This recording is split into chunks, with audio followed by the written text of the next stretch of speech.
Bienvenue sur le podcast La Perte, où nos invités vous racontent leur vie avant et après la perte qui a chamboulé leur existence. Préparez-vous à être inspirés, émus, transformés par ces histoires inoubliables, parce que même dans les moments de douleur, il y a toujours de l'espoir et une possibilité de renouveau. Bonne écoute. La perte n'est toujours pas visible. Parfois, c'est la perte de soi, de l'estime, de l'innocence, surtout quand l'enfance a été marquée par la violence. Grandir dans un environnement toxique laisse des traces, des blessures invisibles, mais aussi des chaînes invisibles. La culpabilité, la honte, la peur. Dans cet épisode, notre invité nous partage son parcours de l'enfance sous emprise à la quête de la liberté intérieure. Comment se libérer du poids des souvenirs, comment déconstruire la culpabilité qu'on n'aurait jamais dû porter, et surtout comment se reconstruire quand on n'a jamais vraiment eu de fondation solide. Une conversation intime sur le courage de rompre le silence, de se choisir, de devenir maître de son histoire. Comment vas-tu ? Je vais très bien, merci. Alors, je veux pas c'est pas du spoliage ou quoi, mais je veux qu'on dise aux auditeurs que ton histoire, l'histoire de ton enfance en tout cas, elle est déjà racontée sur ton média à toi. On mettra le lien en description de l'épisode. Donc, on ne va pas s'étaler sur ce qui a déjà été dit. Donc, pour ceux qui voudront plus de détails sur ton parcours, Oui. en tout cas sur ton enfance, eh ben, je les invite à regarder le merveilleux travail que tu as fait. D'accord ? Oui. Voilà. Donc, maintenant, est-ce que tu peux te présenter ? Oui, je m'appelle Aïcha Tassi et j'ai 24 ans. Qu'est-ce que tu fais dans la vie ? Je suis mannequin. Et depuis peu, j'ai monté ma chaîne YouTube podcast. Qui s'appelle La Bonne Copine. Voilà. Donc, on va vous mettre les informations en description de l'épisode. Voilà. Donc, aujourd'hui, on est là pour parler de la perte de la culpabilité. Si tu es d'accord, en oui, tout cas. Absolument, oui. Oui, c'est vrai que... J'attendais un ping-pong, tu vois. Oui, absolument. Mais c'est pas grave. C'est vrai que je te regarde, du coup, j'ai l'impression que la conversation aussi se fait dans les yeux. Non, il faut que les gens puissent entendre, c'est vrai. Tu vois. Mais non, il n'y a pas de souci.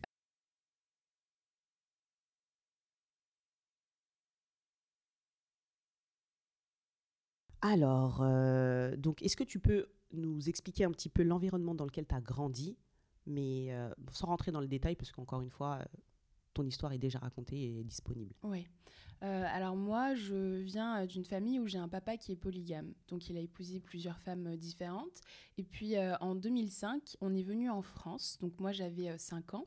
Et j'ai été élevée par l'une des femmes de mon père, la première épouse de mon père. Et donc j'ai vécu une enfance assez tragique.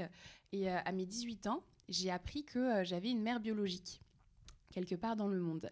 Et quand j'ai appris ça, la femme qui m'a élevée et que je pensais qui était ma maman biologique me dit que je ne peux pas reprendre contact avec elle et que donc je dois la bloquer des réseaux sociaux parce qu'elle avait fait la démarche de me retrouver sur Facebook et que je dois... Ta mère biologique avait fait la démarche de te retrouver. Absolument. D'accord. Donc Absolument. en fait, toi, de tes 5 ans à tes 18 ans, personne à aucun moment ne te dit que jamais personne. Cette femme qui t'a fait grandir n'est pas ta mère. Jamais. Personne. Et ce qui est encore plus fou, c'est que du coup, nous, on vivait en France et je retournais au Congo-Brazzaville de temps en temps pendant les vacances scolaires et j'ai appris que je voyais souvent ma mère biologique. Et quand j'avais rencontré ma mère biologique pour la première fois, donc en 2009, on m'a dit que c'était ma tante. Donc, gros choc. J'ai le souvenir de moi qui suis dans le salon, d'elle qui arrive, et je vois une femme, et il y a quelque chose dans ses yeux d'extrêmement triste. Et je trouve qu'on a un peu les mêmes yeux. D'accord. Et dès qu'elle me regarde, elle se met à pleurer, elle se met par terre, elle fait une espèce de crise de panique, et je vois les adultes de la pièce la soulever et la sortir de la pièce. Et je me rappelle avoir pensé qu'elle était très bizarre comme tante. Je me suis dit, oui, elle a l'air vachement émotive quand même, celle-là. Ouais. Et donc, j'avais pas cherché plus que ça. Jusqu'au jour où, à mes 18 ans, c'était le 22 mai 2018, tellement ça m'a marqué, je me rappelle de la date, où cette femme qui m'a élevée me fait asseoir et me dit, écoute, voilà, je ne suis pas ta mère, mais c'est moi qui t'ai sauvée. Personne ne voulait de toi. Ta mère t'a accouché à ses 15 ans Et quand elle a appris qu'elle était enceinte, elle avait fait des tentatives échouées d'avortement. Elle n'a jamais voulu te garder. La preuve, c'est que tu as toujours grandi avec moi parce qu'elle t'a abandonné. Et tu connais ton père. Chez nous, les Maliens, d'après ce que cette femme me disait, chez nous, les Maliens, quand on a un enfant avec un homme malien et qu'on quitte le mariage, l'enfant appartient à la famille du père. Donc si tu veux partir, tu pars, mais l'enfant, il reste dans la famille du père. Il est élevé par la sœur du père, du mari ou les femmes du mari. Alors, juste pour recontextualiser, parce que tu as dit que tu es d'origine malienne. Exactement. De par ton père. Exactement. D'accord. Ta mère biologique est de quelle origine? Congolaise de Brazzaville. D'accord, congolaise de Brazzaville. Donc c'est pour ça que quand tu partais, tu as dit être parti en Afrique, c'était à Congo-Brazza. Exactement. Et c'était là où mon père travaillait. Ok, donc ton père est établi à Congo-Brazza. C'est ça. D'accord, donc voilà. Donc, ok. Donc géographiquement parlant, ça se passe là-bas. Oui. Ok. Petite question. Les dires de la femme qui t'a élevée par rapport au fait que ta mère biologique a voulu se débarrasser de toi, je mets des guillemets, est-ce que c'est vrai ou c'est faux? Alors, de mes 18 ans, du coup, jusqu'à mes 24 ans, j'ai toujours cru que c'était vrai. D'accord. Et ensuite, l'année dernière, le 8 janvier 2024, j'ai retrouvé ma maman biologique. Et ensuite, 4 jours plus tard, on commence à rentrer dans le vif du sujet. Et je lui dis, mais maman, pourquoi c'est pas toi qui m'as élevée? Et en fait, elle m'explique. Et donc, je me rends compte que ce que j'ai cru pendant des années, c'était faux. Donc, après ces discussions avec elle, j'ai appris que, en fait, quand elle m'a accouchée, elle a demandé à mon père, du coup, de pouvoir reprendre ses études. Et donc, elle devait partir au Sénégal. Et donc, elle est partie. Et quand elle devait revenir, l'accord, c'était qu'elle devait me récupérer. Et en fait, quand elle est venue me récupérer, je n'étais plus là. J'étais en France avec cette autre épouse-là. D'accord. Et donc, j'ai appris que c'était pendant 23 ans. 23 ans, elle m'a cherchée. Pendant 23 ans, elle a essayé de me retrouver et qu'elle n'a jamais pu. Et son mariage avec ton père s'est arrêté à quel moment? Son mariage avec mon père s'est arrêté avant son départ au Sénégal. Donc, 5 mois après m'avoir accouchée. D'accord. Ok, donc en fait, ils sont restés mariés que très peu de temps. Très, très peu de temps, exactement. C'était l'histoire de quelques mois. Ça, c'était pour Bien sûr. mettre le cadre. Oui. Donc, à 5 ans, tu vas en France. Donc, tu es élevé dans cette famille. Donc, pour la faire courte, est-ce que tu peux nous expliquer l'ambiance et les traitements que tu as reçus au sein de cette famille avec cette belle-mère toxique? C'était une ambiance terrible. Je vous ai dit tout à l'heure que j'ai appris à mes 18 ans qu'elle n'était pas ma mère. Mais la réalité, c'est que j'ai toujours eu un pressentiment au fond de mon cœur qu'il y avait une situation qui n'était pas normale. Par exemple, on m'a très vite enseigné la notion de sacrifice. Je devais manger en dernière. Je devais faire à manger pour mes frères et sœurs. Je n'avais pas le droit d'avoir des nouveaux vêtements ou des nouveaux baskets ou un nouveau sac à dos. Je devais toujours récupérer ceux des plus grands ou même ceux des plus petits. Très vite, on m'a aussi dit que j'étais pas une jolie fille, que je devais toujours rester en retrait par rapport à mes sœurs. Et que j'étais un peu considérée comme le mauvais petit canard. Je restais très tard à l'école, même quand je n'avais plus cours, parce qu'en fait, je voulais ne pas rentrer à la maison. À côté de ça, il y avait aussi de la violence physique. On me frappait de toutes sortes de manières possibles. Aujourd'hui, j'ai une insensibilité de la main droite parce qu'un jour, il y avait écrit que j'avais bavardé dans mon bulletin. Et donc, elle a réuni tous mes frères et sœurs et elle a allumé le gaz et elle m'a dit tu vas sentir aujourd'hui ce que ça fait d'être une mauvaise personne. Et donc, elle m'a brûlé la main devant mes frères et sœurs. Et je revois cette scène où je vois, pendant que je crie, parce que ma main est en train d'être brûlée, je vois ma grande sœur qui est sur son téléphone. Mais c'est terrible. C'est terrible. Et c'est une femme de ménage qu'on avait à cette époque-là qui s'est jetée par terre sur le sol de la cuisine, à genoux, pour lui supplier de me laisser, en lui disant « Mais c'est une enfant, laisse-la », en disant ça à cette femme qui m'a élevée. Et elle m'a dit « Tu as de la chance, parce que c'est une maman qui se met à genoux devant moi, donc je te laisse. » T'avais quel âge? J'avais 12 ans. 12 ans. Mais du coup, en fait, c'était intégré dans la famille que toi, c'était normal que tu subissais toutes ces violences. C'était totalement intégré parce qu'il y avait des rituels, c'était presque des rituels d'humiliation. La manière dont elle me frappait, c'était toujours public devant mes frères et sœurs, c'était jamais dans le secret. Le jour où elle m'a déshabillée, qu'elle a débranché la rallonge électrique et qu'elle m'a jeté des seaux d'eau dans le salon et qu'elle a commencé à me frapper avec la rallonge électrique et qu'elle criait dans le salon tout le monde n'a qu'à venir voir Aïcha qui va se faire électrocuter. Et tout le monde venait parce que c'est comme si un peu elle les forçait ou quoi que ce soit, mais en tout cas tout le monde était toujours témoin de toutes les scènes, sauf des scènes de viol qui là étaient cachées.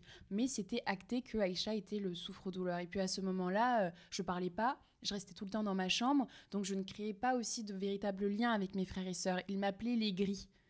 Donc, parce que j'étais tout le temps fâchée, parce que je refusais qu'on me fasse de câlins, parce que je m'isolais des autres. Et donc, j'en ai beaucoup souffert. Tes frères et sœurs aussi, ils ont été victimes de violences ou pas du tout? Alors, on est une grande fratrie. À ce moment-là, on était 8 et moi, j'étais la 4e. Et les grands étaient déjà grands, donc je ne les ai jamais vus se faire frapper. Okay. Et moi, j'étais la grande des petites. Et du coup, les petits, non, ne se faisaient pas frapper. Un jour, j'ai vu cette femme mettre une gifle et ensuite, elle allait lui demander pardon et elle l'a emmenée faire du shopping. Ah, d'accord. Donc, ouais, la différence de traitement. La différence de traitement terrible. Et ouais, terrible. Et à aucun moment, tu as eu un allié auprès de cette fratrie? J'ai eu un allié quand j'ai eu 22 ans. C'est devenu mes petites sœurs jumelles que j'ai eu en allié parce que je les ai énormément aimées. Ce sont les filles dont j'ai vu la naissance, donc j'étais quand même excitée. Et très vite, j'ai voulu créer un lien avec elles et leur montrer que j'étais là pour elles. Et donc, j'ai eu des alliés, que je pensais être des alliés, puisqu'aujourd'hui, elles m'ont aussi bloquée, elles m'ont aussi menacée. Mais j'ai essayé d'avoir un lien qui n'a pas tenu, je pense. D'accord. Ouais, c'est dommage. Bon, okay. Donc voilà l'ambiance dans laquelle tu as grandi. Oui, exact. À quel moment tu t'es rendu compte que c'était pas normal d'avoir une existence pareille, des traitements pareils? Eh bien, à vrai dire, je m'en suis rendu compte quand même assez tôt. Assez tôt, je me suis rendu compte que je devais avoir aux alentours de 14 ans. À ce moment-là, je commençais à énormément lire et je lisais énormément d'histoires d'amour. Et je me disais, c'est pas normal, si ça existe dehors, c'est pas normal que moi, je n'ai pas accès à ça. Et donc, très vite, je me suis rendu compte que ce n'était pas normal, mais très vite, je l'ai mis de côté parce qu'en fait, si je me mettais dans la tête que c'était pas normal, je n'allais pas survivre. Donc, en fait, je me suis dit, c'est pas grave, j'accepte mon sort et peut-être qu'un jour, ça ira mieux, mais pour l'instant, je le vis comme ça.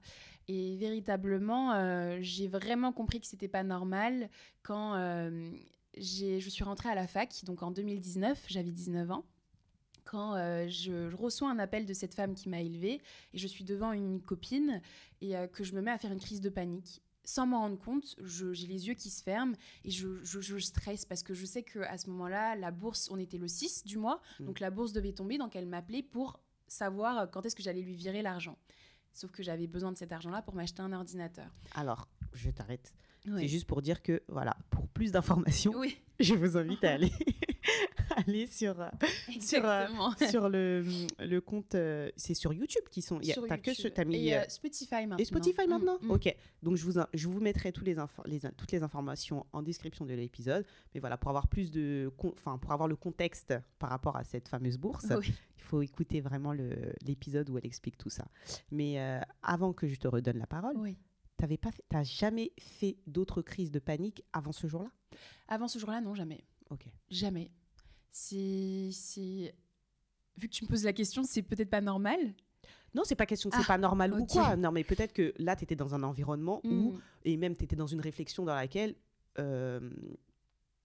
tu laissais, en tout cas, les émotions, elles prenaient plus de place. Puisque là, je pense que ta bourse, elle venait et tu avais besoin de cet argent. Oui.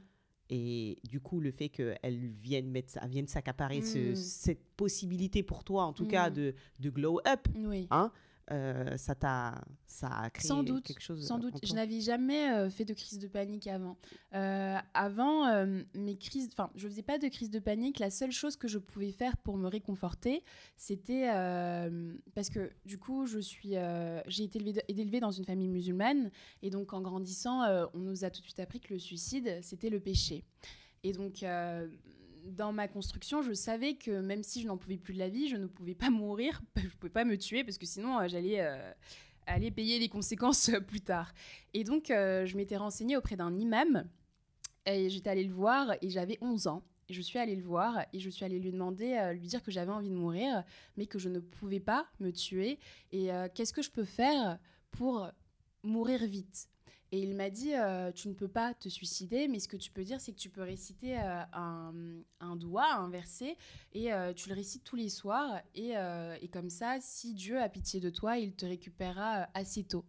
Et donc, de mes 11 ans jusqu'à mes 23 ans, j'ai récité le doigt en question qui, grosso modo, disait que si Dieu estimait que j'étais suffisamment restée longtemps sur Terre, qu'il pouvait me rappeler, etc. Donc, pendant plus de 10 ans, je récitais ça tous les soirs. Et donc, la crise de panique que je fais, c'est véritablement nouveau parce que je réussissais quand même à contenir mes émotions. Et là, oui, c'était la première fois que j'en faisais une et c'était assez violent. Et ce qui m'a mis une claque, c'est que ma camarade de classe, du coup, me dit Aïcha, c'est pas normal que tu réagisses comme ça quand cette femme-là t'appelle. Et là, j'étais tout de suite dans le déni et je l'ai engueulée. Et cette amie-là. Exactement. Oh, petit cœur, ouais. Et je lui ai dit mais tu te prends pour qui? Qu'est-ce que tu veux dire? Tout de suite sur la défensive. Et j'ai fait un total blackout de après notre relation, etc.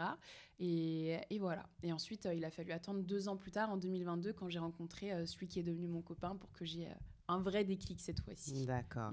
Et qu'est-ce que ce déclic t'a permis de faire? Ce déclic m'a permis de me rendre compte que j'étais un être humain. C'était d'abord le premier truc que ce déclic m'a permis de constater, parce que vraiment, j'étais dans une vision où je ne me voyais pas comme un être humain. Je me voyais comme quelqu'un qui est là pour prendre les souffrances des gens. Je ne voyais pas mon utilité sur Terre. De toute manière, je pensais que moi, on ne m'avait pas voulu, donc que je devais me contenter de ce qu'on m'offrait. Et véritablement, ce déclic m'a permis de prendre conscience de ma condition d'humaine, que j'ai le droit d'être heureuse et j'ai le droit aussi de ressentir les émotions que je veux. Et donc ensuite, ce déclic-là m'a permis de me confronter à mes émotions. Et là, ça a été extrêmement compliqué parce que tu te confrontes à 22 ans de sentiments troubles, de douleur, de tristesse, de sentiments d'injustice aussi et de colère, et tu ne sais pas quoi faire. Donc j'avais l'impression d'être un peu une cocotte en ébullition permanente. C'était horrible comme émotion, c'était une période vraiment très difficile. Et voilà. Qu'est-ce qui t'a empêché d'en parler pendant toutes ces années? Qu'est-ce qui a fait que tu n'as pas su te rebeller? Parce qu'encore une fois, t'as vécu ce que t'as vécu. Oui. Quand je te pose cette question, c'est vraiment, c'est pas pour te blâmer ou quoi. Oui, bien sûr. Mais voilà, tu grandis en Occident. Aujourd'hui, il y a des séries télé qui parlent de l'harcèlement. À l'école, on entend parler aussi de l'harcèlement. Oui. Il y a plein de choses, en tout cas, dans la culture française, qui auraient pu te mettre la puce à l'oreille sur le fait que ce que tu vis, c'est pas correct et il y a une possibilité de s'en sortir. Qu'est-ce qui a fait que t'as pas su, en tout cas, t'as pas su saisir peut-être des opportunités d'alarmer les gens qui sont autour de toi par rapport à ta situation? C'est une très bonne question parce que je pense que des opportunités de m'enfuir, j'en ai eu plein, ne serait-ce qu'avec les professeurs que j'ai eus. Je dirais que ce qui m'a empêchée de fuir et de dire la vérité de ce que je vivais, c'était la peur et la culpabilité et surtout l'emprise. Par exemple, quand elle me frappait, qu'elle allait être violente avec moi, le lendemain, je pouvais avoir sport, où on pouvait être en plein soleil d'été canicule. Elle allait me forcer à mettre des cols roulés et des gilets. Parce que très tôt, elle m'a appris que, en fait, si je disais ou si j'osais montrer les cicatrices que j'avais sur le corps, des gens viendraient à la maison et on va séparer la famille et je devrais confronter mon père et lui dire qu'aujourd'hui, il n'a plus la garde de ses enfants ou il ne verra plus jamais ses enfants parce que moi, Aïcha, j'ai estimé que ce que je vivais, c'était trop et qu'il fallait que j'aille chercher de l'aide. Donc très tôt, elle m'a enseigné ce truc de se cacher. Et ensuite, quand j'ai commencé à grandir, j'ai eu très honte. J'ai eu très honte parce que finalement, le seul truc qui me permettait de tenir, c'était ce que je pouvais projeter comme image. Et quand je voyais mes amis, je faisais en sorte qu'ils ne me voient que joyeuse, que pétillante, que drôle, etc., etc. Et en fait, me dire que j'allais casser ce mythe-là qui me faisait un peu m'évader de ma réalité de tous les jours, c'était trop difficile. Je ne me voyais pas comment voir les gens qui rigolent avec moi et leur dire bah voilà la vérité de ce que je vis. Et donc c'était très difficile. Et à côté de ça, il y a eu plusieurs moments où j'ai quand même voulu saisir les adultes autour de moi. Je pense notamment à quand j'étais en terminale, donc en 2018, et que j'avais une professeure de philosophie qui était adorable. Et un jour, je suis allée la voir à la fin de la classe pour lui dire, écoutez, j'ai une histoire de vie un peu compliquée. J'aimerais bien retrouver ma mère biologique, même si je sais qu'elle ne veut pas de moi.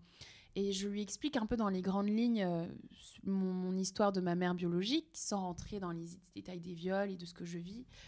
Et elle me dit, mais en fait, Aïcha, ton histoire de vie, c'est une fabuleuse histoire d'amour entre des femmes qui se sont aidées pour passer un enfant, pour éduquer un enfant, pour apporter la meilleure vie à un enfant.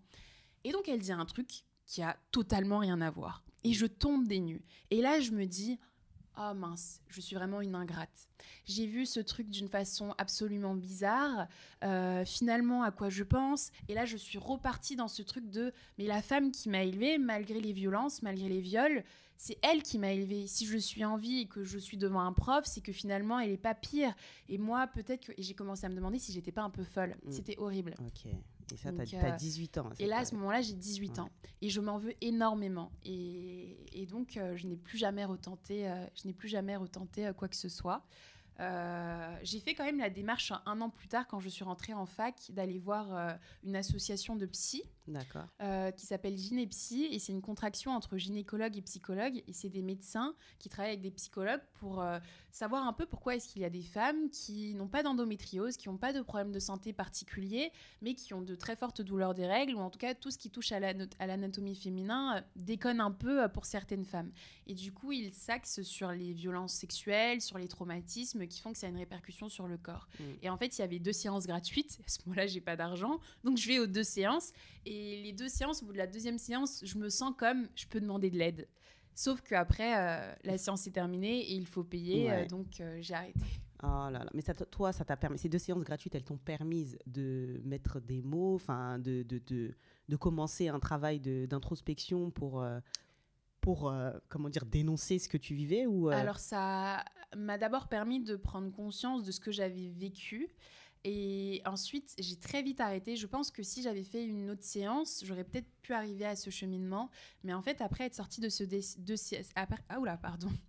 Après être sortie de la 2e séance, quand je suis rentrée chez moi, je me sentais vachement apaisée. Je sentais que je pouvais aller voir la police, aller dire ce que je vivais, etc. Et quand je suis rentrée, je me suis dit, la nuit porte conseil.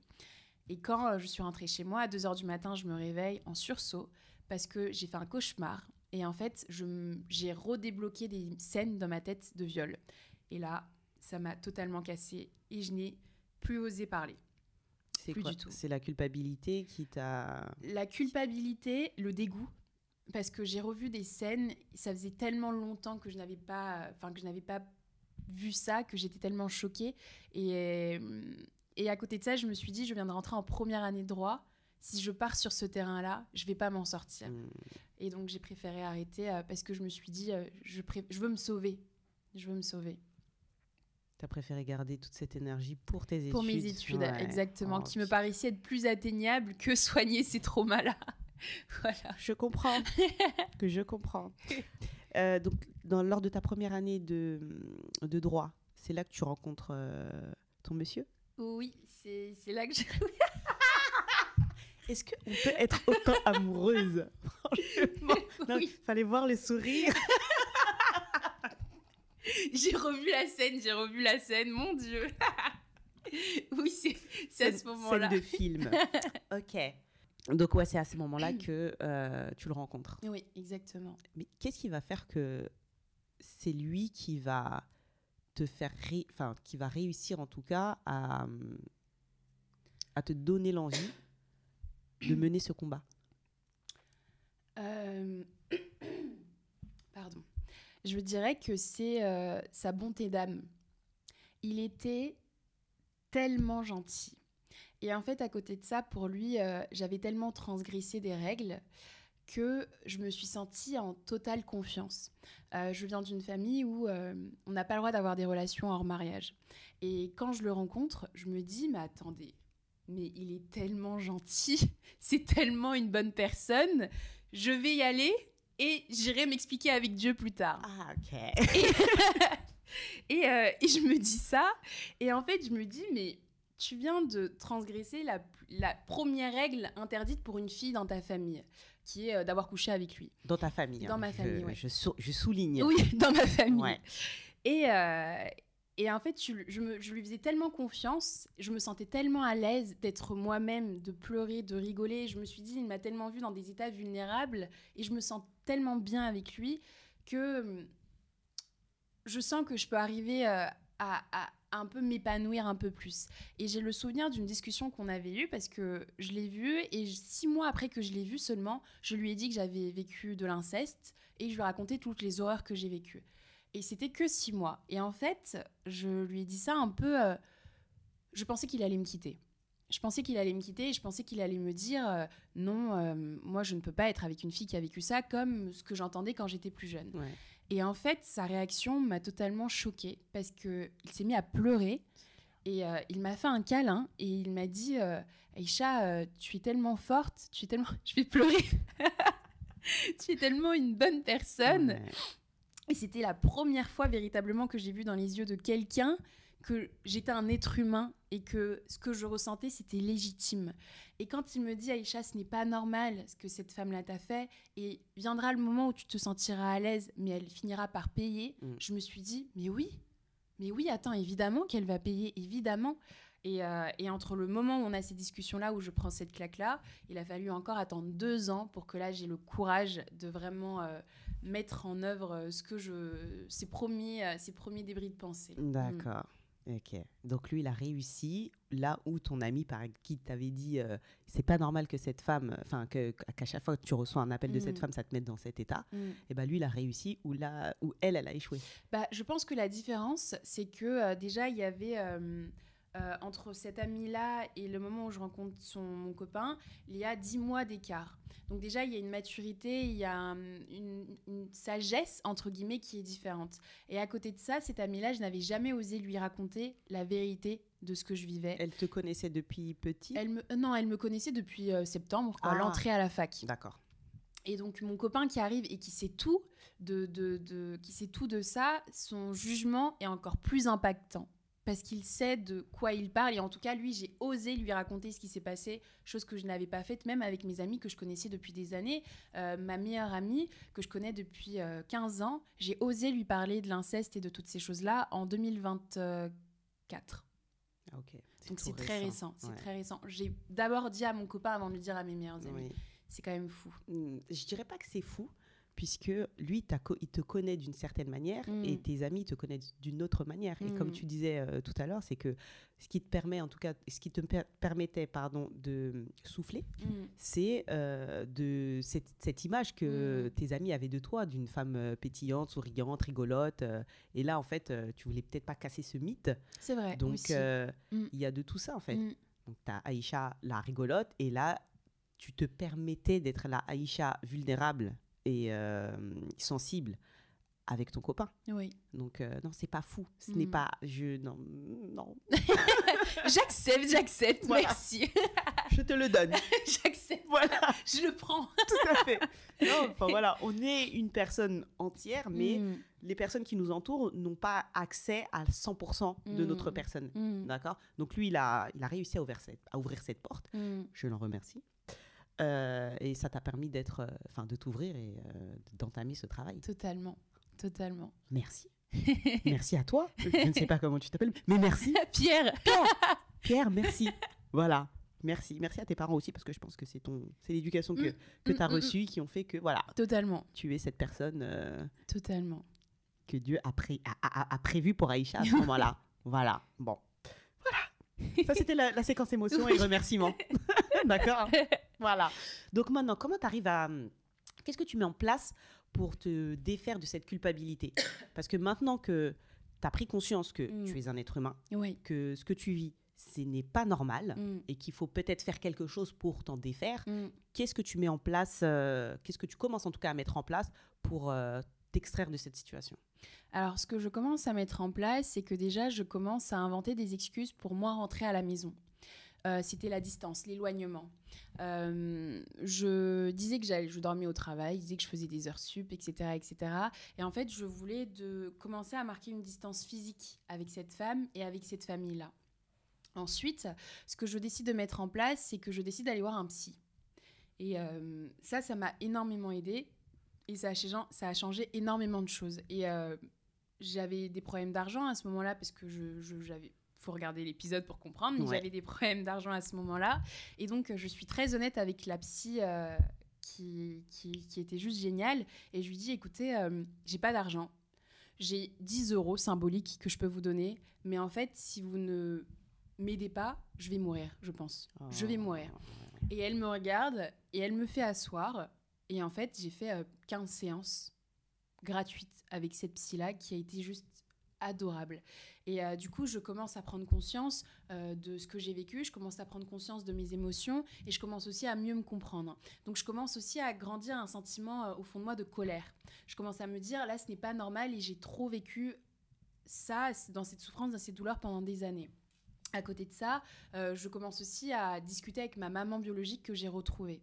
Et là, je comprends qu'il y a un schéma répétitif, je comprends que ça ne peut plus durer comme ça, et je comprends qu'en fait, c'est comme si presque, parce que je vous dis, j'ai vu un psy, etc., mais je pense que le vrai facteur qui a fait que vraiment j'ai réussi à me détacher de ça, c'est quand peut-être c'est plus facile de se battre pour les gens que de se battre pour soi-même. Et quand j'apprends l'histoire de ma maman biologique, je lui dis maman, je vais me battre pour toi. Et en fait, me battre pour elle, quelque part, c'était aussi me battre pour moi. Mais elle a été mon excuse de me dire maman, ça, ne t'en fais pas maman, dors. Je m'en occupe. Je m'en occupe. Et donc à ce moment-là, j'ai pris mon courage à deux mains d'appeler mon grand frère, d'appeler mon père et de dire que maintenant, tout devait s'arrêter. Et que maintenant, tout le monde devait assumer ses actions, ses mauvaises actions, et que tout le monde devait en payer le prix. Donc ça s'est vraiment fait par étape par étape, et ça a pris énormément de temps. Entre le moment où je vois un psy, le moment où je prends conscience des choses, le moment où je retrouve ma maman, il y a quand même peut-être 1 an et demi qui s'est écoulé. Donc c'était très long, mais c'était vraiment des étapes, je pense, nécessaires, en tout cas qui m'ont beaucoup aidé à me consolider dans mon choix final. Parce qu'entre-temps, quand même, j'avais beaucoup de moments où c'était très dur.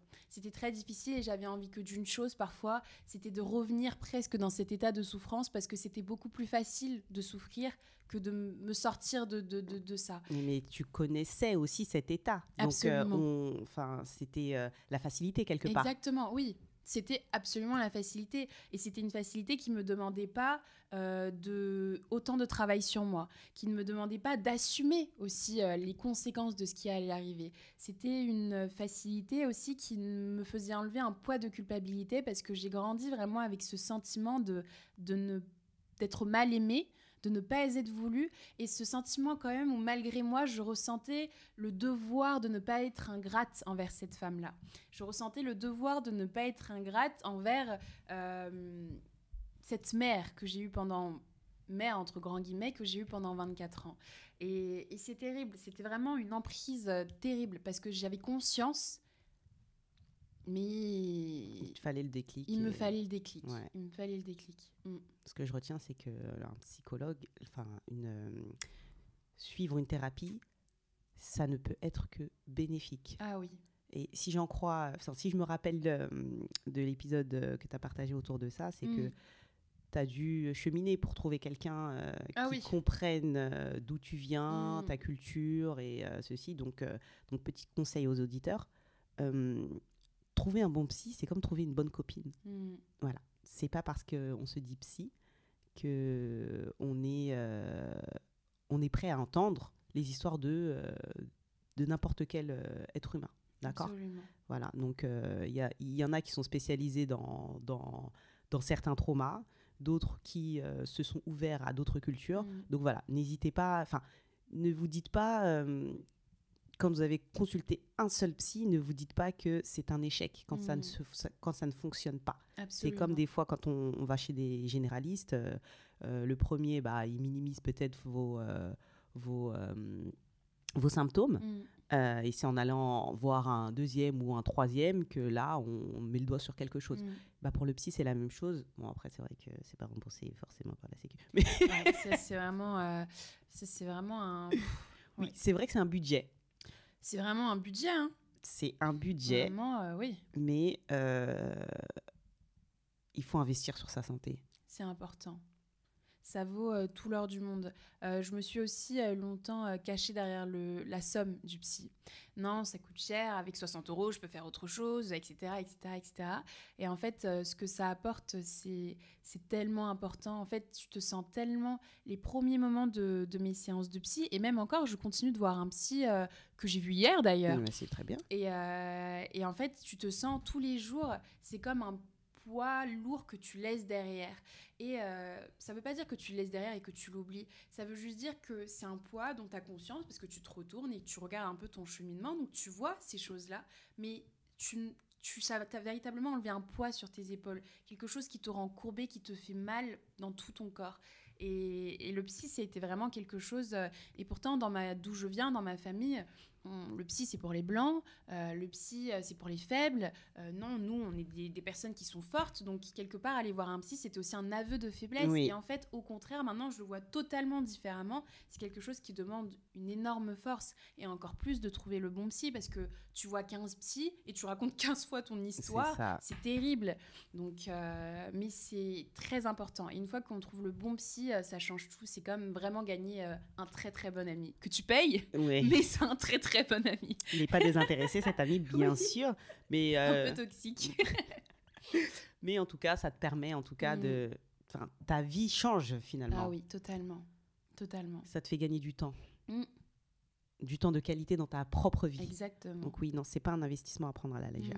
Bon, en tout cas, on peut dire que le fait d'avoir consulté un psy et d'être suivi encore aujourd'hui, ça a été... pas le point de départ, parce que le point de départ, je dirais que c'est l'histoire d'amour. Faudrait au moins lui redonner ça, parce que c'est la vérité. C'est ça. Mais en tout cas, le fait de voir un psy, ça t'a aidé à défaire un peu l'emprise que cette femme avait sur toi. Exactement, exactement. Ça m'a énormément aidé, énormément.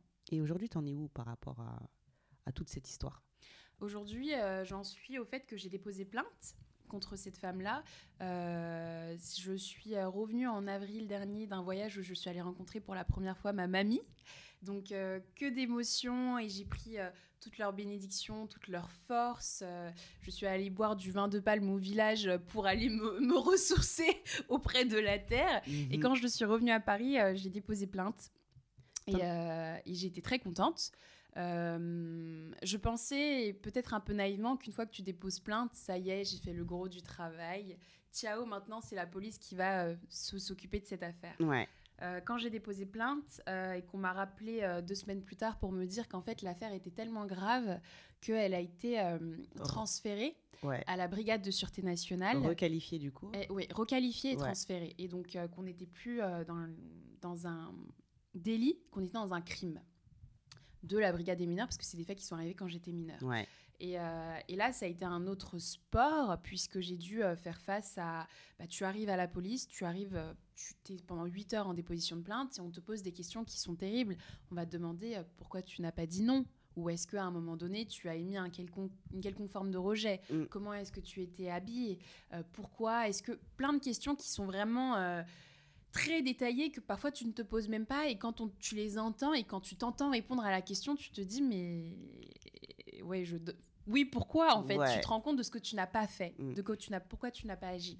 Et à côté de ça, écoute, je suis toujours en couple avec mon copain, donc je voyage, je soigne mes relations, et je me soigne aussi énormément. Vraiment, je m'accorde des moments entiers de bien-être. J'ai arrêté de travailler pendant un court temps, et je suis quand même chanceuse parce que je peux me permettre aujourd'hui ce luxe-là, chose que je ne pouvais pas il y a encore un mois.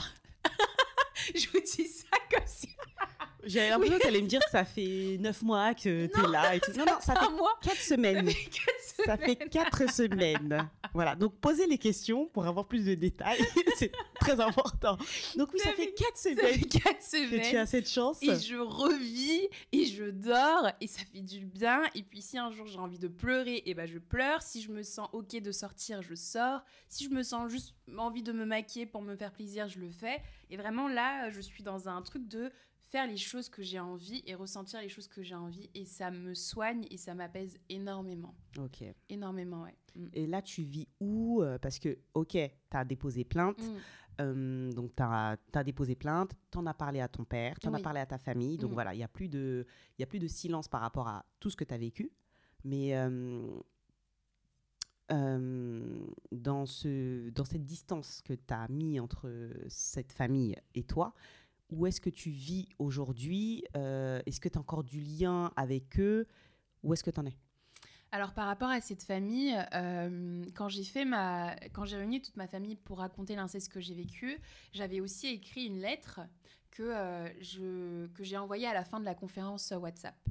Et dans cette lettre-là, j'ai redit en fait les mêmes choses que j'ai dit à l'oral, c'est-à-dire que j'ai rappelé les faits de cette femme et ensuite, ça donnait dans un paragraphe, et le reste de la lettre, c'était une lettre d'amour pour mes frères et sœurs. Et je leur expliquais que je les aimais réellement et que ce que leur mère m'a fait subir, je le dissociais de moi, l'amour que je leur portais et que je pensais qu'on se portait. Et après la conférence, j'ai éteint mon téléphone parce que j'étais tellement stressée et tellement soulagée. J'étais avec mon copain qui me tenait la main pendant 6 heures de conférence. 6 heures 6 heures de conférence. Mais parce que la conférence, à un moment donné, c'était tellement beaucoup que je me suis mis en mute. J'ai laissé mon père parler et je vomissais. J'étais tellement stressée. J'avais l'impression que c'était horrible. C'était le pire moment de loin que je me souvienne. En tout cas, ça m'a vraiment marqué ce jour-là. Cette femme, elle était dans la conférence ou pas? Elle était dans la conférence. Elle a essayé de se défendre, elle a dit des choses ou pas? Alors, elle a rigolé. Elle m'a dit que j'étais une enfant ingrate et que c'est normal. Les enfants des rues, c'est comme ça qu'ils se retournent contre leurs bienfaiteurs. Et quand je lui ai dit, ok, tu dis ça, mais en fait, assume, dis oui que tu as fait ça. Et elle a rigolé. Elle m'a dit, est-ce que ton père sait que t'es plus vierge? Donc, dinguerie, totalement, genre, l'opposé du sujet. En fait, c'est une dinguerie, je le dis à voix haute. Non, mais c'est une dinguerie. La meilleure défense, c'est l'attaque. C'est exactement ça, Et comme on sait comment mon père est et sa vision, etc., elle pensait qu'elle allait me faire un contre-no et que mon père allait se dire, bah oui, attends, quoi, tu n'es plus vierge, c'est beaucoup plus important qu'une histoire de viol intrafamilial. Mais j'avais prévu le coup. Donc j'avais déjà prévenu mon père la veille. Et je n'ai pas envie de penser que si je ne lui avais pas prévenu, il aurait pu se détourner du vrai sujet. Je me dis, c'est pas arrivé, je ne saurais jamais, je vais pas aller me mettre dans les réflexions. Mais elle ne s'est pas défendue. Elle m'a attaquée. Et puis c'est tout. Ok. Et depuis ce jour-là, je n'ai plus jamais entendu sa voix. J'ai reçu le lendemain des messages de menaces de la part de mes frères et sœurs.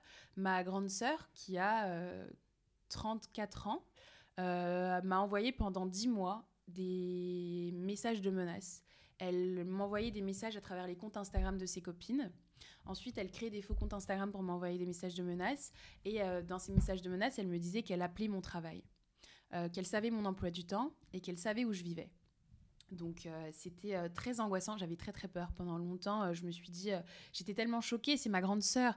Quand je me souviens que quand j'étais petite, j'étais fan d'elle. Je la voyais se maquiller. J'adorais ça. Et je me dis, mais comment tu peux être aussi mauvaise maintenant? Je suis quand même ta sœur. Et j'ai trouvé ça quand même aberrant. Et après, les autres m'ont aussi menacée et puis ils m'ont juste bloquée. Mais les menaces, elles portaient sur quoi? Sur le fait d'avoir lancé sur la place publique pas lancé sur la place publique, parce que là, on n'est pas encore... t'as pas encore fait ton live, t'as pas encore raconté ton histoire sur les réseaux.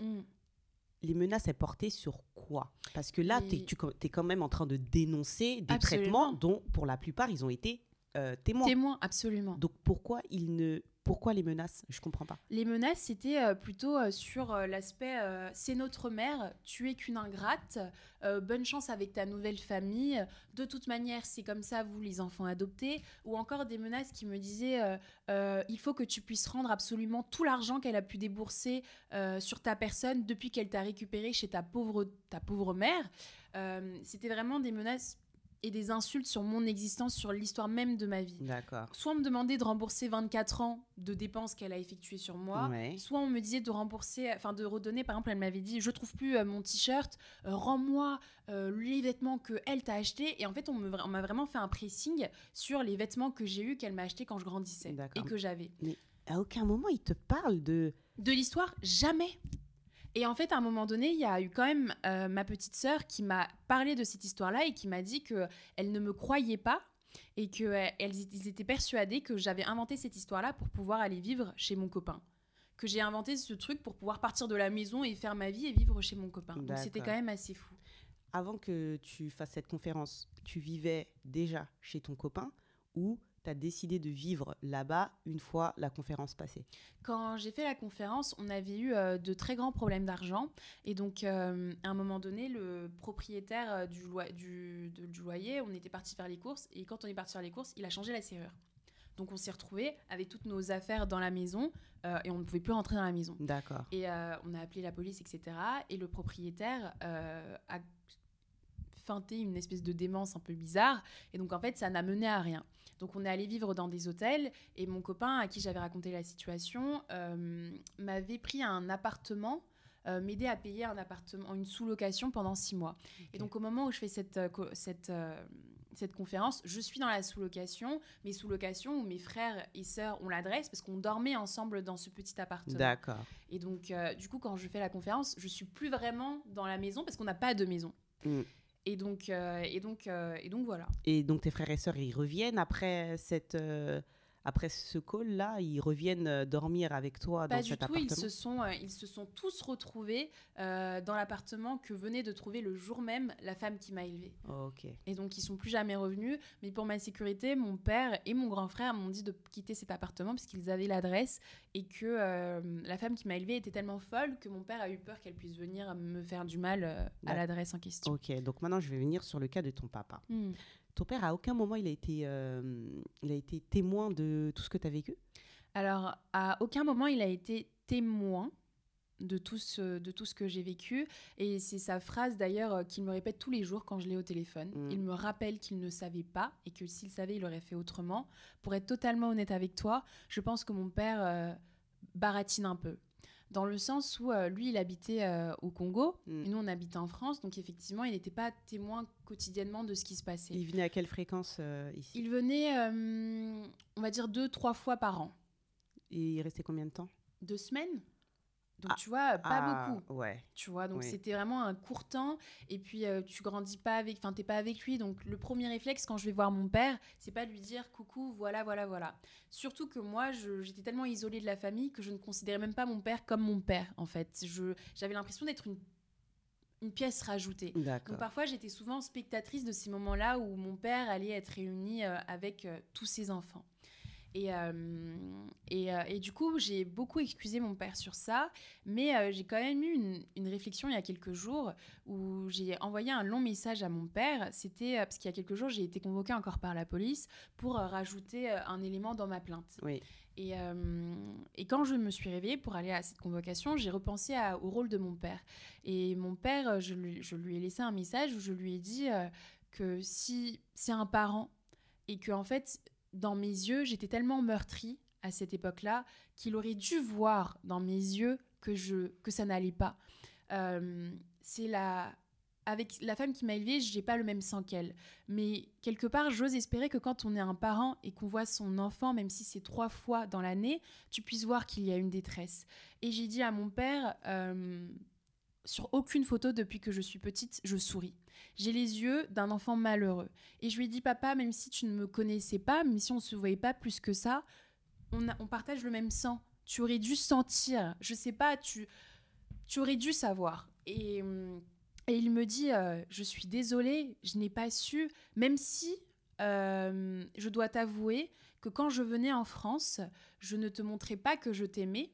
Je n'essayais pas d'être très proche de toi parce que je me souviens qu'un jour en 2006, je t'ai fait un câlin, je t'ai porté et le soir, quand je suis rentrée dans la chambre, Eva, donc cette femme-là qui a abusé de moi, qui est la mère folle, m'a crié et m'a dit que pourquoi est-ce que je faisais ça à toi et pas à ses autres enfants. Et il me dit à partir de ce moment-là, pour ta sécurité, j'ai essayé de mettre des distances avec toi.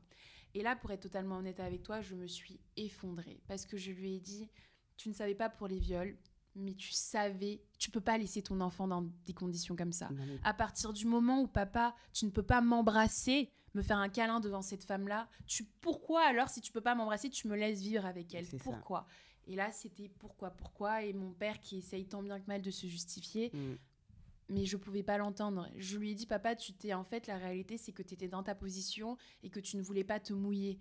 Tu pensais qu'en étant secrètement ami avec moi ou en me glissant de l'argent ou en me faisant des caresses, tu remplissais ton rôle de père tout en contentant ta femme, etc. Et en fait, tu m'as juste échoué, quoi.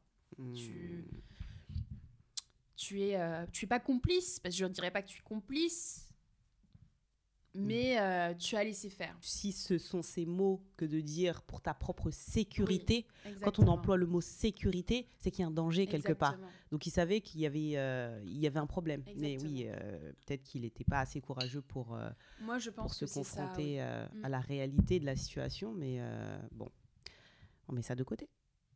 Voilà. Et tes frères et sœurs, ils ont appris en même temps que toi que tu n'étais pas la mère, que tu n'étais pas leur sœur biologique, enfin pas si, t'es leur sœur, mais que sœur vous aviez entière, quoi.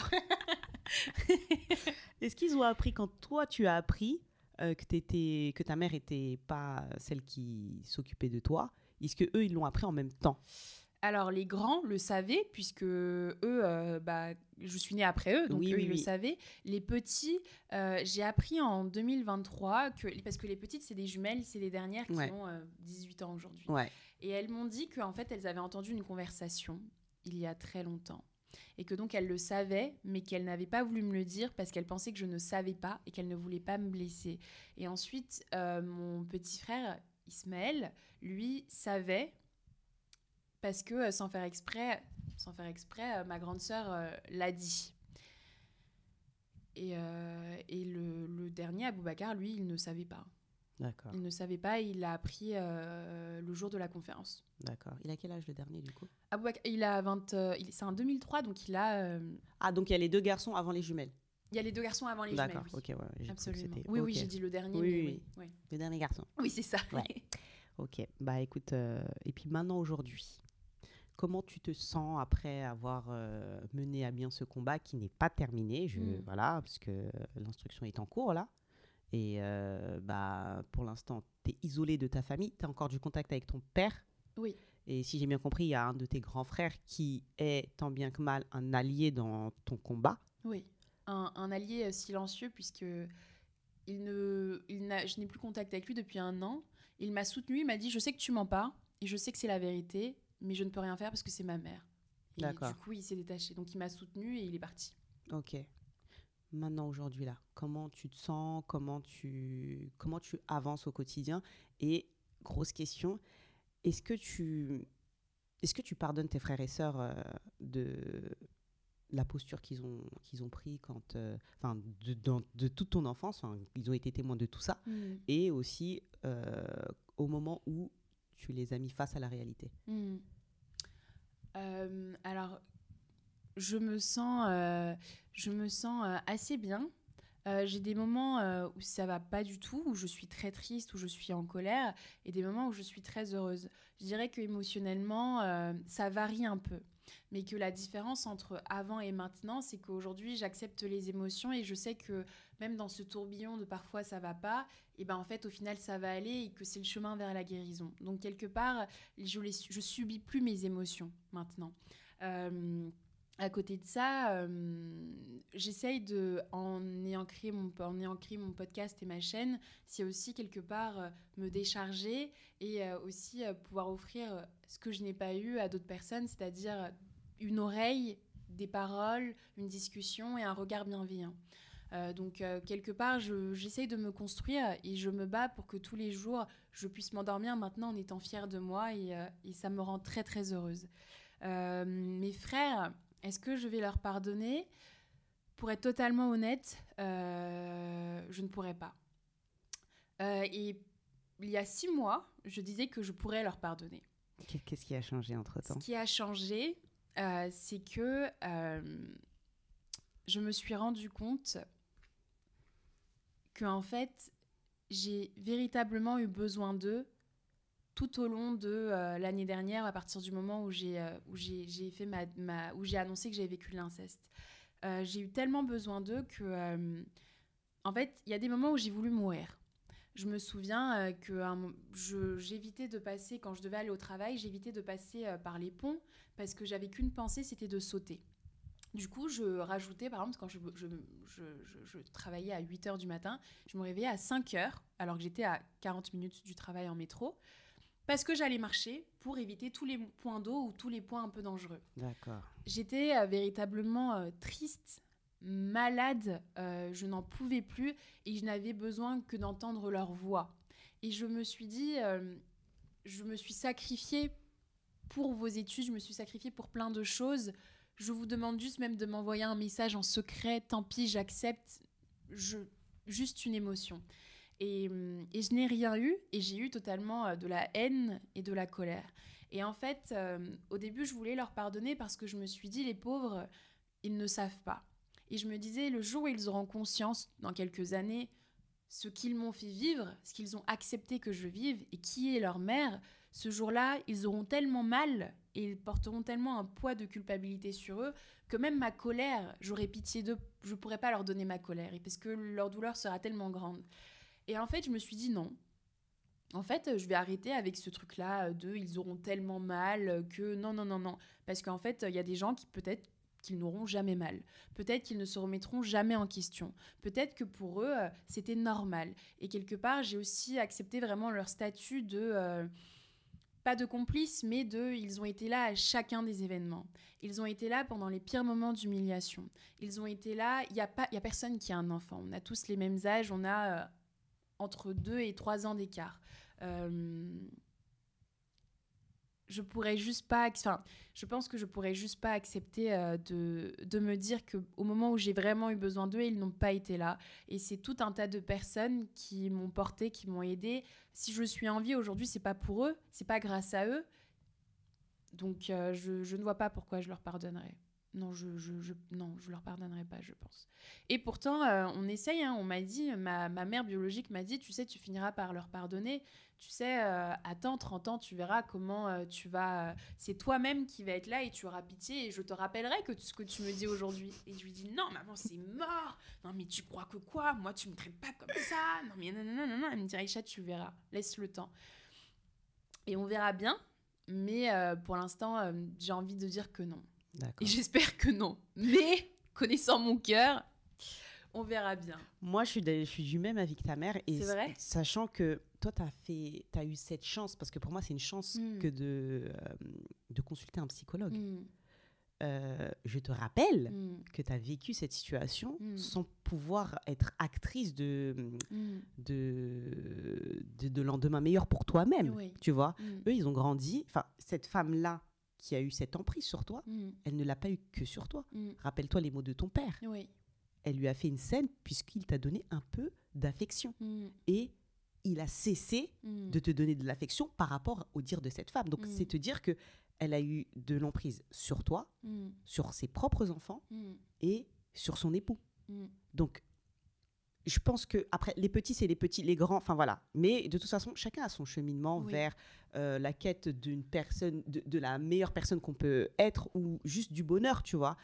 Et peut-être qu'ils n'ont pas encore entamé ce voyage, parce que j'appelle ça un voyage. Sûr, totalement. Et à un moment donné, je pense que eux aussi, ils auront besoin d'un déclic. Peut-être ce déclic, ça sera de voir une autre personne vivre ce que toi, tu as vécu. Oui. Et peut-être que comme c'est à l'extérieur de leur environnement familial, ils vont pouvoir se rendre compte de la gravité des faits, de la chose, tu vois.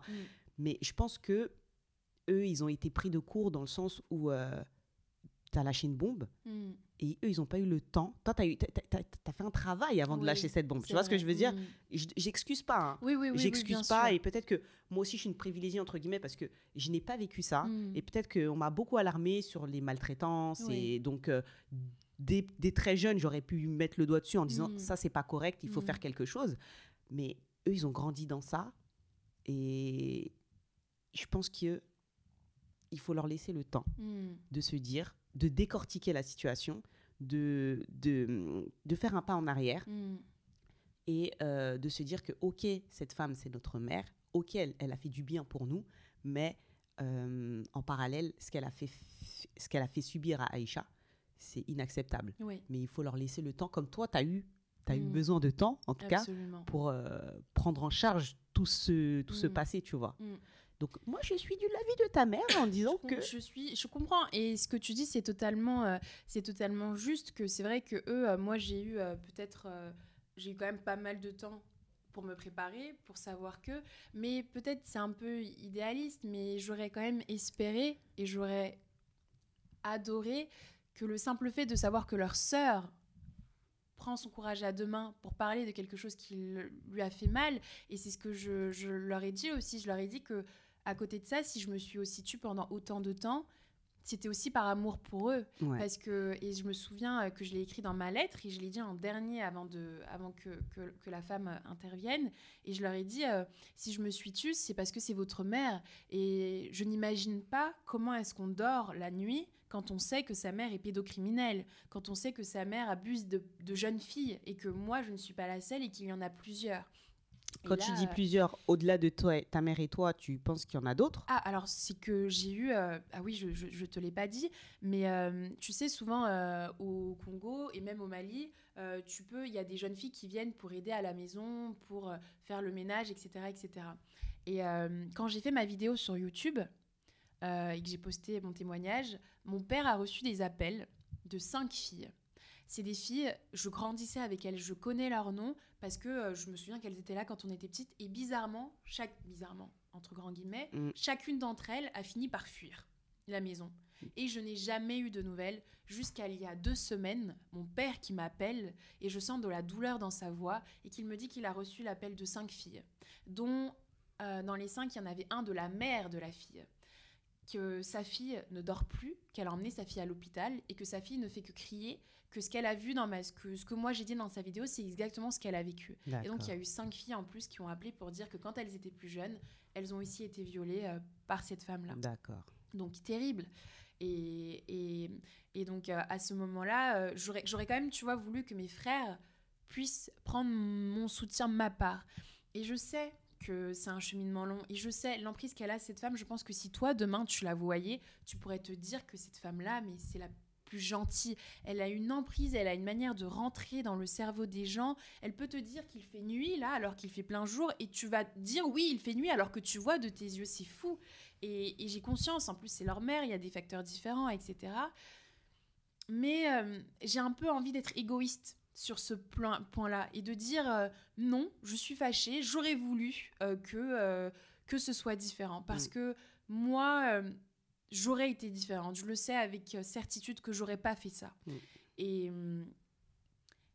Et voilà, et peut-être on verra plus tard, mais je pense que tu sais, quand j'ai fait ma vidéo YouTube, ça a marqué une coupure parce que ma petite sœur jumelle, celle Iman, avec qui j'étais très très proche, c'était vraiment ma meilleure amie, je lui racontais tous mes secrets, sauf ceux-là évidemment. Et elle a cherché à envoyer un message à mon copain sur Instagram en lui disant qu'elle voulait me parler, mais que ça devait être un secret parce qu'on lui avait formellement interdit de prendre contact avec moi. Et quand mon copain me dit ça, je suis la plus heureuse. Je me dis, je crée un faux compte Snap avec un nom différent parce que je me dis, dans la famille, peut-être qu'il ne faut pas qu'on tombe sur une notification ou quoi que ce soit. Et on s'appelle. Et elle était dans la douche, dans la baignoire, rideau fermé, et elle avait des écouteurs et elle chuchotait alors qu'il n'y avait personne dans la maison. Donc c'est quand même fou. Il n'y avait personne dans la maison et elle avait fait tout ce truc-là. Et je la vois et je me mets à pleurer. Et je dis, Iman, tu vois, ça m'a mis les larmes aux yeux. Et je dis, Iman, tu as grandi, tu sais te maquiller maintenant.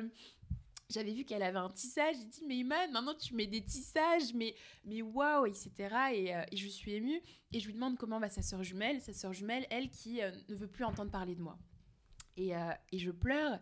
Et je lui dis, Iman, tu me manques. Et elle me dit, Aïcha, je pense que là, je vais avoir mon bac parce que j'ai passé tel ou tel résultat. Donc, je pleure de joie.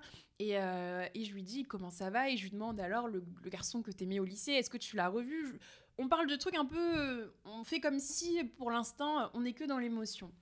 Et ensuite, on parle du sujet. Et elle me dit, Aïcha, tu sais, tu ne m'as jamais menti, tu m'as toujours dit la vérité. Donc, quelque part, je sais que tu ne mens pas, Aïcha, tu n'as jamais menti. Et elle me dit, mais par contre, moi, je ne crois pas en ce que ta mère, ma mère biologique, raconte.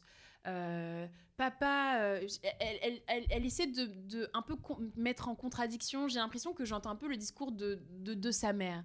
Et je lui dis, Iman, tu sais, j'ai pas envie de parler de ça avec toi parce qu'en fait, ça va être un dialogue de sourds. Je lui ai dit, Iman, le jour où tu sortiras de cette maison, le jour où tu quitteras cette porte, tu passeras cette porte, ce jour-là, on pourra discuter. Là, ça ne sert à rien, Iman. Et en fait, je ne veux même pas ça pour toi. Je ne veux même pas rentrer dans les détails de ce que je sais parce que au bout du compte, c'est toi qui vas dormir dans cette maison.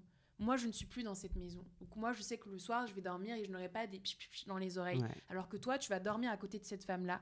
Iman, est-ce que tu peux vraiment supporter la vérité et savoir que tu dors à 1 mètre de cette femme-là? Je ne suis pas sûre. Et elle me dit, Aïcha, tu sais, c'est très bizarre, je suis très en colère, j'ai hâte d'avoir le bac et de postuler dans des universités très loin. Parce que cette famille-là, j'ai l'impression qu'on n'est plus une famille. Plus personne ne se parle. Je ne fais confiance en plus personne, je ne comprends plus qui dit la vérité, je ne comprends plus qui ment, je ne comprends plus qui je suis. Et elle me dit, tu sais, Asta, ma grande sœur, du coup, notre grande sœur, a dit elle était sûre que tu mentais et qu'elle te souhaitait le viol. Et pour que tu puisses savoir un peu ce que ça fait de dire des trucs aussi graves. Et quand Iman me dit ça au téléphone, je n'entends plus rien. D'accord. Je ne vois plus rien. Je sais juste que je dis, Iman, je te rappelle. Je raccroche et là, je pense que si j'étais sur le balcon, Oh non. je pense que j'aurais pu sauter. Ok. Là, il y a eu un truc dans mon cerveau où là, c'était les messages de menaces, je pouvais accepter. Ça passait encore. Les insultes, ça passait encore. L'isolement, le fait qu'on me bloque, ça passait encore. Je te souhaite le viol, là, c'était, je me suis dit dans mon cerveau, mais en fait, j'ai trouvé ça très méchant, en fait. Ça, c'était ce que je trouvais... et ça m'a fait mal, parce que je l'ai vécu, tu vois. Et je sais que le lendemain, le soir même, j'étais sur Doctolib. J'ai dit, je peux plus dormir. Le soir même, psychiatre, aller voir le médecin. Je dis, là, ça ne va pas du tout, etc. Il me donne des somnifères. Et je me dis, non, Aïcha, non. Là, t'as fait un bon chemin, tu peux pas sur un coup de... C'est pas grave. Et je suis allée voir mes copines et on a passé 2 jours à pleurer, 2 jours à quoi que ce soit et j'ai extériorisé et je me suis sentie mieux. Et après ça, j'ai coupé contact avec Iman. J'ai refusé de reavoir ma petite sœur au téléphone alors que c'était ce que je voulais depuis des mois et des mois. Parce que je me suis dit, pour ma santé mentale, je peux pas être avec quelqu'un qui est entouré de ça. Ça va être que des paroles que je n'ai pas besoin d'entendre dans ma reconstruction. Donc je dois aussi faire le choix de me prioriser, je dois me mettre en premier, quitte à sacrifier du coup cette petite porte ouverte que j'avais de discussion avec ma sœur. Ouais. Et quand j'ai fait ma vidéo sur YouTube, j'ai reçu un message de ma sœur avec un faux compte sur Instagram et elle m'a dit qu'elle ne voulait plus jamais entendre parler de moi et qu'elle trouvait ça très grave que je puisse dire ça sur YouTube, que je n'avais pas pensé à si ses amis tombent sur cette vidéo, que pourquoi je fais ça, qu'est-ce que je gagne, que je fais ça pour l'argent, que je fais ça pour je ne sais pas quoi. Et j'ai juste supprimé son message et je n'ai jamais répondu. Et pareil, après, il y a eu plein d'appels. Mes frères et sœurs avec qui j'ai grandi ont appelé mon père pour essayer de lui faire un pressing pour que je supprime cette vidéo-là. J'ai dit à mon père, je ne supprimerai pas, tant pis. Et donc voilà, ça a été une autre chute. Très heureuse de poster cette vidéo, encore plus heureuse de voir que j'ai plein de personnes qui s'identifient à mon histoire et qui sont là et qui osent me raconter par message qu'ils ont vécu. Et ensuite la chute des messages et du pressing, des appels pendant des heures pour me dire supprime, pense à ta sœur, pense à tes sœurs, pense à un tel. Mais non, parce que j'ai dit c'est d'abord moi, tu vois. Maintenant c'est ça ma phrase, c'est d'abord moi. D'accord. Toi, ton bonheur, exactement, ta reconstruction. Exactement. Et la suite, on verra pour la suite. Oui, c'est d'abord bien. Non, mais c'est déjà bien. Bon, pour ceux qui ont écouté son témoignage ou qui l'écouteront, vous comprendrez que pendant longtemps, tu t'es sacrifié. Oui, absolument. Pour cette famille. Donc, ouais, au bout d'un moment, c'est reprendre la couverture et penser à soi. Exactement. Qu'est-ce qu'on peut te souhaiter pour l'avenir, dis-moi? Alors, bonne question. Pour l'avenir, on peut me souhaiter beaucoup de joie, d'épanouissement, beaucoup d'amour, beaucoup de moments de vie et beaucoup d'expérience. C'est ce que je me souhaite. Et la santé. Très important. D'abord la santé, même si vous pouvez commencer par la santé et après le reste, parce que ça va se suivre. Mais c'est tout ce que je me souhaite, vraiment, de tous les jours vivre un maximum de choses et chaque soir de vous dire que Aïcha, quand elle dort, elle est fière d'elle et elle dort le cœur léger. C'est ce que vous pouvez me souhaiter de plus beau. De positif, en tout voilà. cas. Ouais. Est-ce que tu as un conseil à partager à des gens qui traversent les mêmes épreuves que toi ou à des personnes qui peuvent accompagner ces personnes-là ou à l'humanité tout entière, tout simplement? Pour les personnes qui peuvent accompagner ces gens-là, qui ont vécu la même chose que moi, je pense que le plus grand conseil que je peux vous donner, c'est de laisser faire les choses et de laisser chacun arriver à son cheminement. Ce n'est pas bien, je pense, de vouloir précipiter quelqu'un. Je ne suis pas sûre que si quelqu'un m'avait pressée pour raconter ma vérité, pour assumer ce que j'ai vécu, j'aurais pu le faire dans de bonnes conditions et ça aurait été sain. Ça peut prendre du temps, ça peut être pénible parce que quand on est témoin de ça, on a juste envie d'une chose, c'est de porter la personne et de lui dire « moi je vais te montrer peut-être le chemin le plus facile ». Mais il faut laisser chacun faire son bout de chemin à son temps et à son heure, et le jour où il y aura ce déclic, cette personne va très bien le vivre, ça va très bien se passer, en tout cas mieux que si c'était pressé. Je dirais aussi que mon conseil pour les personnes qui ont vécu ça, c'est déjà que vous n'êtes pas tout seul. Pendant longtemps, moi, j'ai eu très honte, j'ai eu très peur et je me suis sentie comme un extraterrestre. Et en fait, on est énormément, malheureusement, à vivre ça. Il y a des gens qui sont de bonnes personnes sur cette terre. Moi, je pense que ça m'a aussi beaucoup aidée de me dire que pas tout le monde était mauvais. Je me suis sentie longtemps abandonnée par le monde. Et en fait, il y a d'autres gens comme ça, au fur et à mesure des découvertes. Donc, ce que je peux vous conseiller, c'est de prendre soin de vous, de faire ce cheminement-là pour accepter votre vérité, accepter ce qui vous est arrivé, savoir que vous n'êtes pas tout seul, savoir qu'il y a des gens qui peuvent vous aider, qu'il y a 1 million de dispositifs que vous pouvez utiliser, que vous pouvez contacter gratuitement, anonymement, pour juste vous libérer, ne serait-ce que le temps d'un groupe de parole gratuit, le temps d'une discussion, le temps d'un sourire, etc. Et en tout cas, que je suis avec vous et que la suite, ça finit par aller. Parfois, on a l'impression que ça ne va jamais mieux aller, mais je vous jure que ça finit par aller. Voilà. Merci beaucoup. Merci de nous avoir partagé. Merci de nous avoir partagé tes mots, tes encouragements et de nous montrer que tout est possible. Oui. Même si l'emprise a duré le plus gros temps dans ta vie, oui. une 20aine d'années, les mensonges et ces violences à répétition, oui. On peut s'en sortir. Exactement, c'est ça. Merci beaucoup et je te dis à bientôt. À bientôt, merci beaucoup.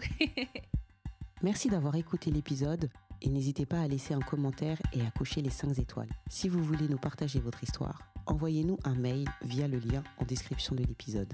La Perte est un podcast produit et réalisé par Polycac Studio. À bientôt.